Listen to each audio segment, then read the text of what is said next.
আজ তিনি আসছেন শুধু এক নজর দেখার জন্য। আজকে মানুষ সমাগম হচ্ছে ঢাকা শহরে। বন্ধুরা আমার, আমরা সরকারের কাছে বলেছি তার পর্যাপ্ত নিরাপত্তা দেওয়ার জন্য। দলের পক্ষ থেকেও আমরা সবাই, প্রত্যেকটি নেতাকর্মী তার নিরাপত্তার জন্য আমরা সবাই কাজ চালিয়ে যাব। সরকার কথা দিয়েছেন তার নিরাপত্তা নিশ্চিত করবেন ইনশাল্লাহ।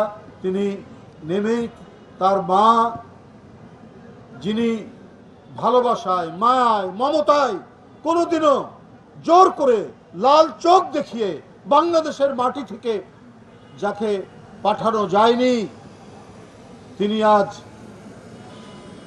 এক মরণাপন্ন ভয়ঙ্কর অসুস্থতার মধ্যে চিকিৎসাধীন রয়েছেন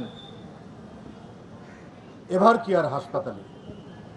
উপস্থিত নেতৃবৃন্দ আজকে সারা জাতি নেত্রীর জন্য আল্লাহর কাছে দোয়া করেছেন, তার সুস্বাস্থ্যের জন্য আল্লাহর কাছে দোয়া করেছেন, তার দীর্ঘায়ুর জন্য আল্লাহর কাছে দোয়া করছেন।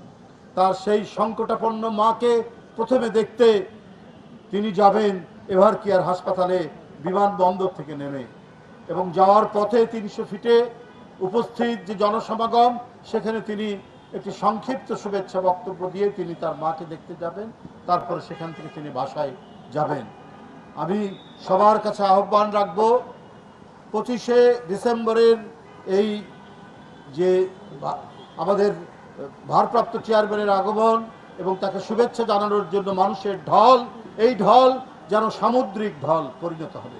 কিন্তু সবাইকে শান্তিপূর্ণভাবে থাকতে হবে, রাস্তার দুই ধারে দাঁড়িয়ে তাকে অভিনন্দন জানাতে হবে, শুভেচ্ছা জানাতে হবে। কেউ কোনো বিশৃঙ্খলা করবেন না, রাস্তার মধ্যে যেন কোনো ধরনের ইয়ে না হয়। বাসায় যাওয়া পর্যন্ত উনি তার মা দেশনেত্রী বেগম খালেদা জিয়াকে দেখে বাসায় যাওয়া পর্যন্ত আপনারা রাস্তার দুই ধারে উপস্থিত থাকবেন, তার আগে সেখান থেকে যাবেন না।